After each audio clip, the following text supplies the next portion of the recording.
اعوذ باللہ من الشیطان الرجیم بسم اللہ الرحمن الرحیم الصلاۃ والسلام علیک یا رسول اللہ وعلی آلک واصحابک یا حبیب اللہ بلغ العلا بکمالہ، وہ پہنچے بلندیوں پر اپنے کمال کے ساتھ، کشف الدجا بجمالہ، آپ صلی اللہ علیہ وآلہ وسلم کے جمال سے تمام اندھیرے دور ہو گئے، حسنت جمیع خصالہ، آپ صلی اللہ علیہ وآلہ وسلم کی تمام عادتیں بہت اچھی ہیں، صلو علیہ وآلہ، آپ صلی اللہ علیہ وآلہ وسلم پر اور آپ کی آل پر درود و سلام۔ طاق راتوں کی فضیلت۔ رمضان المبارک کے آخری عشرہ کی طاق راتوں میں شب قدر کو تلاش کرنے کا حکم دیا گیا ہے۔ معلوم ہوا کہ طاق راتوں کی تمام تر فضیلت ان راتوں میں لیلۃ القدر ہونے کے امکان کی وجہ سے ہے۔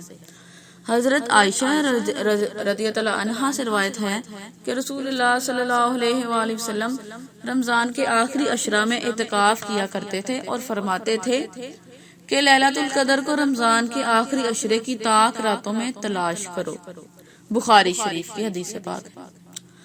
ثابت ہوا کہ لیلۃ القدر ہمیشہ ایک ہی رات میں عطا نہیں کی جاتی بلکہ بدل بدل کر عطا کی جاتی ہے۔ آخری عشرہ میں کل 5 طاق راتیں ہیں جو 21ویں، 23ویں، 25ویں، 27ویں اور 29ویں پر مشتمل ہے۔ یہ مبارک رات ان 5 راتوں میں پھرتی رہتی ہے۔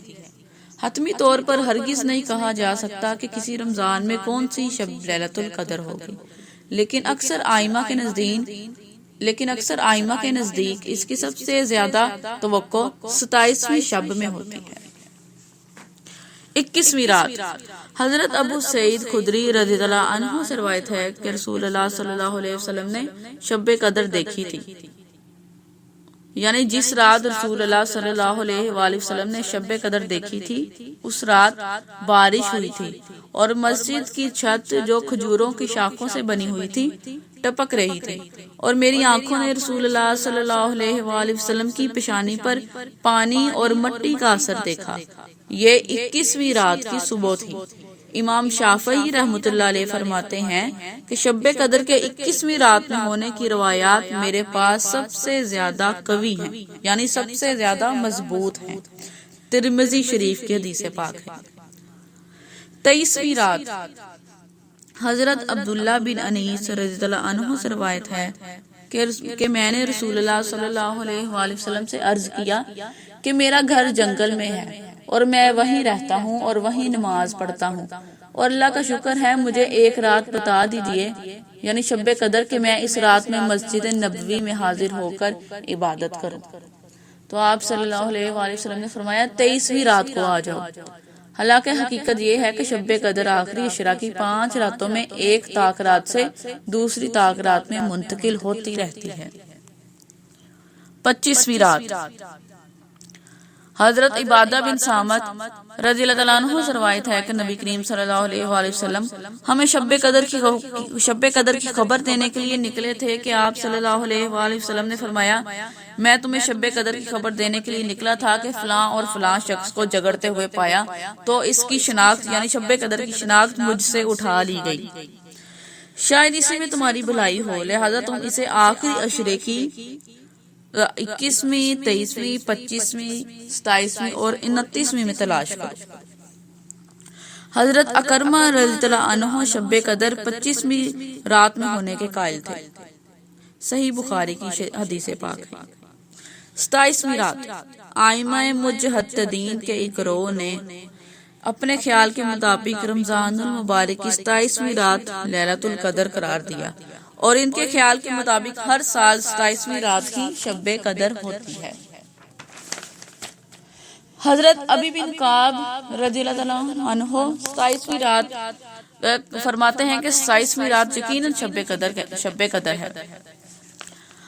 حضرت شیخ عبد القادر جیلانی رحمۃ اللہ علیہ بھی اسی کے قائل تھے اور فرماتے ہیں کہ زیادہ باوثوق 27ویں رات ہے۔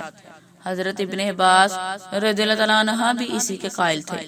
اکثر مفسرین اور علماء کرام بھی اسی پر اتفاق رائے کرتے ہیں کہ شب قدر 27ویں رات ہی ہوتی ہے۔ حضرت امام ابو حنیفہ رضی اللہ عنہ بھی اسی کے حامل تھے۔ حضرت عبداللہ بن عمر سے مروی ہے کہ صحابہ کرام اپنے اپنے خواب آخری عشرہ رمضان میں رسول اللہ صلی اللہ علیہ وآلہ وسلم سے بیان کرتے تھے۔ اس پر حضور صلی اللہ علیہ وآلہ وسلم نے فرمایا، مجھے ایسے معلوم ہوتا ہے کہ تم لوگوں کے خواب 27ویں رات کے متعلق متواتر ہیں، اس لیے جو شخص شب قدر کی جستجو کرے وہ 27ویں رات کو کرے۔ 29ویں رات۔ حضرت عبادہ بن صامت رضی اللہ عنہ سے روایت ہے کہ نبی صلی اللہ علیہ وآلہ وسلم ہمیں شب قدر کی خبر دینے کے لیے نکلے تھے کہ آپ صلی اللہ علیہ وآلہ وسلم نے فرمایا، میں تمہیں شب قدر کی خبر دینے نکلا تھا کہ فلاں اور فلاں شخص کو جھگڑتے ہوئے پایا تو اس کی شناخت مجھ سے اٹھا لی گئی، اسی میں تمہاری بھلائی ہے، تم اسے آخری عشرے کی 21ویں 23ویں 25ویں 27ویں اور 29ویں میں تلاش کرو۔